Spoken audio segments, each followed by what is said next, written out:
Hello,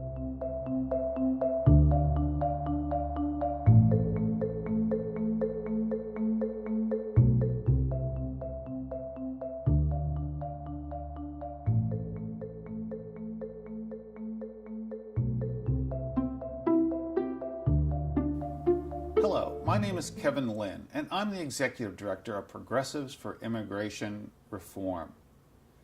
And since 2007, we have been working as progressives to have a reasoned conversation with our brothers and sisters who are on the left of the political spectrum about the unintended consequences of unbridled immigration and its impact on our country's most vulnerable workers, and also the impact those ever-rising numbers have on the environment and the very ecosystems that sustain us.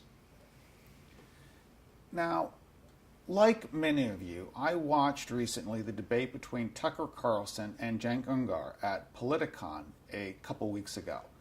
And I was fortunate enough to have attended Politicon in Los Angeles this year, and found myself watching the debate and many of the panels over the 2 days, and realized that immigration dominated almost all of the conversations.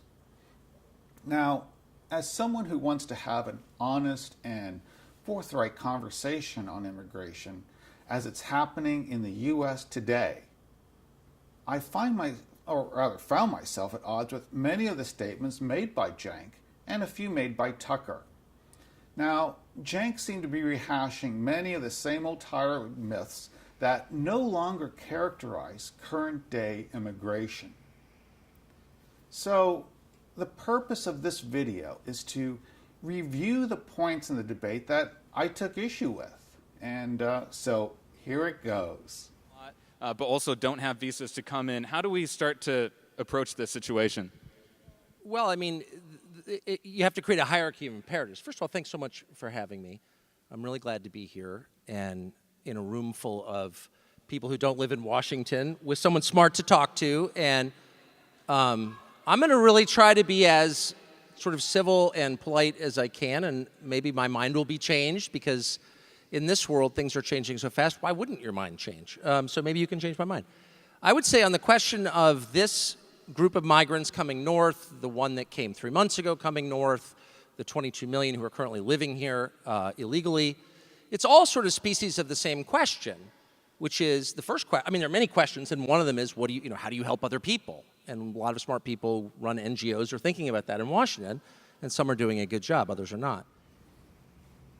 Now, as you saw, Carlson gave a thoughtful, big-picture response to how we should handle the latest migrant caravan, and points out we already have 22 million people living in the U.S. illegally.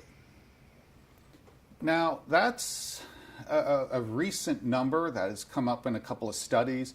So the question is, how do you get to 22 million people? I mean, that's the equivalent of adding a New York City, a Los Angeles, a Chicago, Houston, Philadelphia, Phoenix, and Dallas. Well, pretty simple. You add about 1 million legal immigrants and about 1 million illegal immigrants every year for many years, and pretty soon we're at 22 million.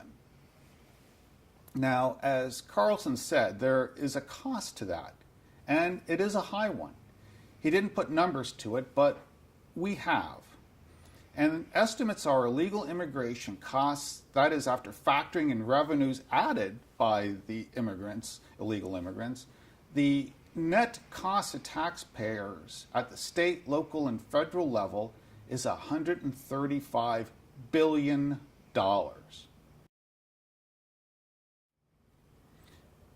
Now here, Cenk said, and I tell you why, Tucker, it makes it sound like the caravan is going to come in and bust through the gate.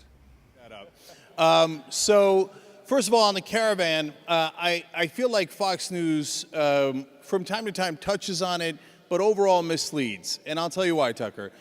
It makes it sound like the caravan is going to come in and bust through a gate of some sort and then go ravaging in the country. Well, the reality is the reason they're in a caravan is because they're seeking asylum. So if they wanted to sneak into the country, they wouldn't do it in a giant caravan. Well, The simple fact of the matter is, refugee status or asylum may be granted to people who have been persecuted or fear they will be persecuted on the account of race, religion, nationality, and or membership in a particular social group or political opinion. Now that's the definition from U.S. Citizen and Immigration Services. But in the case of the caravan, being poor does not make a migrant a refugee. Economic migrants come to the U.S. looking for jobs, but ultimately are used as pawns by the powers that constantly seek a large, cheap, and readily exploitable labor pool. They're further exploited by those looking to further their own selfish political ends. So here Cenk talks about how we're a country made of immigrants. A lot to respond to there. So let's break it down one by one. First of all, this is a country, and this is not a cliche, it's true, this is a country made of immigrants. I'm an immigrant, and I came in a legal way. So, and I want to support that, and I think that that's not a matter of doing me a favor, it's not a matter of doing someone from Honduras a favor, it's a matter of what is best for the country. And I think immigrants have built this country, whether they were Italian. The line, nation of immigrants, is repeated so often, it's used as gospel. But what does that really mean? What does it really mean to be a nation of immigrants? Certainly, all nations are nations of immigrants when looking at the appropriate historical period. For example, Native Americans, like all peoples of the world, are descendants of immigrants if you go back long enough. Their ancestors came across the Bering Strait at some point in our history. But the fact that people have migrated during man's 200,000-year history isn't particularly useful when it comes to figuring out how to manage migration in a modern world of nation-states on a very crowded planet of nearly 8 billion people. America has some of the world's most generous immigration policies, but no country in the world allows unlimited immigration. That is completely unsustainable at both the actual environmental level and, frankly, the wage working level. And if you take the nation of immigrants line literally, actually we still are largely a nation of native-born citizens and a nation governed by the laws we enact. You know, until the immigration surge of the last 30 years, each wave of high immigration has been followed by a period of low immigration. Take, for instance, 1925 to 1970, a period which included the Great Depression and World War II. Immigration to the U.S. averaged 200,000 people per year, not today's combined annual average of 2 million legal and illegal immigrants. Now, Cenk talks a lot about the crime statistics and association between crime and illegal immigrants. And immigrants are a net positive in almost every way imaginable, and also demagoguery on the issue of criminality. The reality is native-born Americans, unfortunately, commit crime at over twice the rate of undocumented immigrants. This is another frequent statistic used which just at face value rings false. Coming into the U.S. illegally is a crime. So by definition, 100% of those here illegally have committed a crime.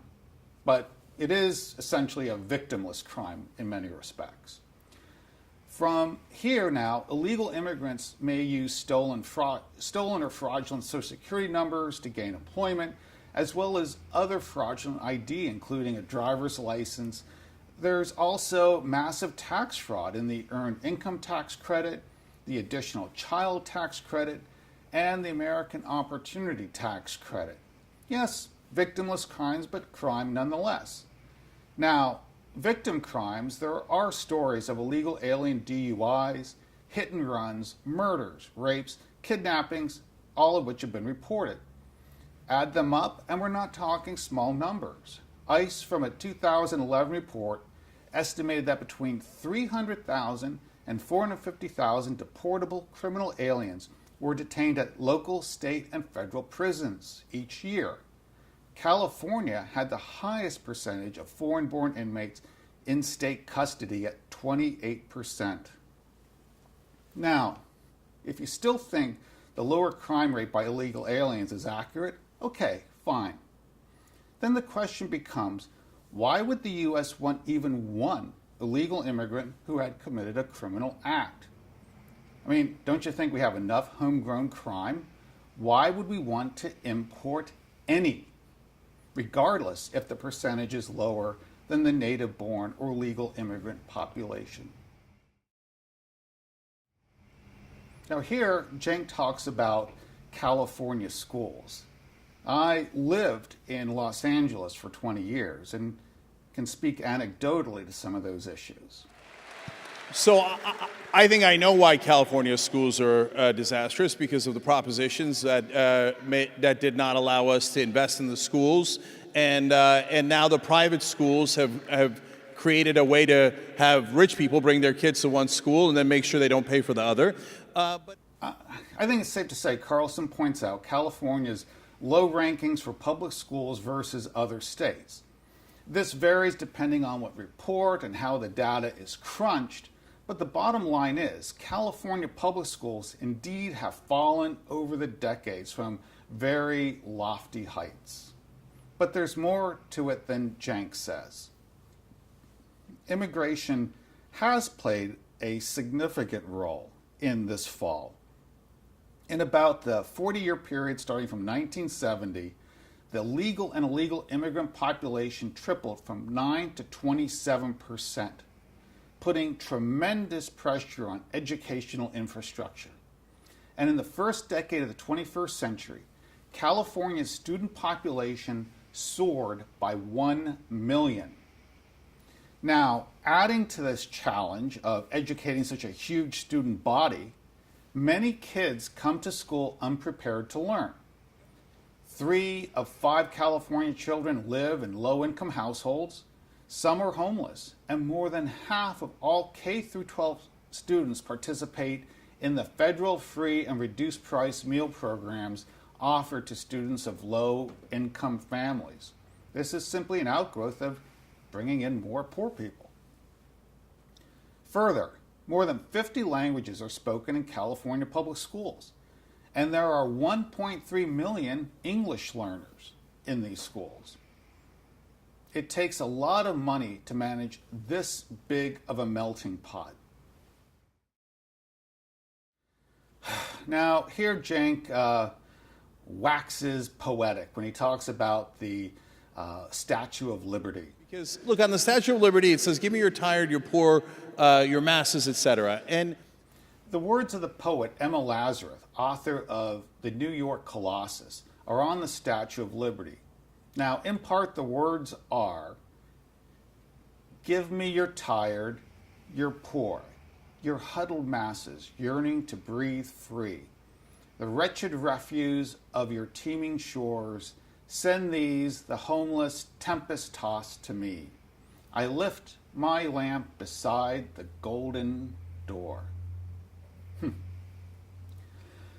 While beautifully written with full of sentiment, a poem like this is not public policy, nor should it be considered to be part of public policy. Poetry can inspire, but we the people, through our elected officials, are charged with making the tough decisions and writing the laws to effectively govern our country. You know, at about the time that Emma Lazarus was penning that poem, Jacob Riis, a Danish American, was photographing some of the worst tenements of New York City. That period of time, from the 1870s through the early 1900s, this was an awful time for immigrants. In fact, conditions were so bad in America, almost a third of immigrants returned home. So restricting immigration was really a populist plank in their platform, because they understood, as I said earlier, how the forces of the chambers of commerce would conspire to create a large work pool that was easily exploitable and made union organizing difficult. And of course, there were the ethnic lobbies that, as Samuel Gomper stated, simply wanted the door held open for more of their own to gain political advantage. In terms of do we need immigrants now and what cycle and history are in America, Cenk talks about the low-cost advantage of immigrants and kind of the immigrants will do jobs Americans won't for less money, and the benefit being we get cheaper stuff. Well, I have some issues with that, but here are Cenk's comments. So one more follow-up there, at least, Tucker. So look, in terms of do we need the immigrants now and what cycle are we in history in America? Well, a couple of southern states did some raids, took away some undocumented immigrants, and then they panicked because nobody came and took the jobs, whether it was farming or warehouses and factories, et cetera. And so then they had to change the law and say, okay, never mind, they can come back in. So that happened a couple of years ago, and we've seen that. So obviously, and there's actually a great number of examples of that in the country.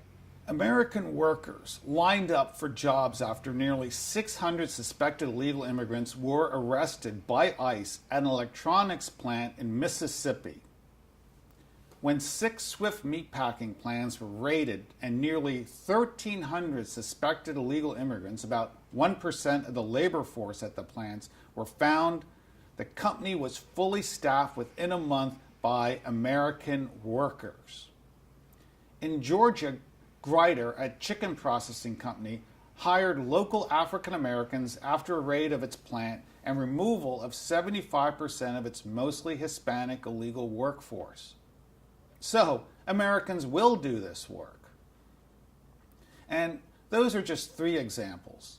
For instance, an Iowa State University study concluded that entirely eliminating the illegal workforce would raise farm wages substantially, probably by 30% in the short term and 15% in the long term, but would ultimately have little effect on consumer costs. So we might find ourselves paying 6% more in the near term and 3% more in the long term for vegetables and meat products.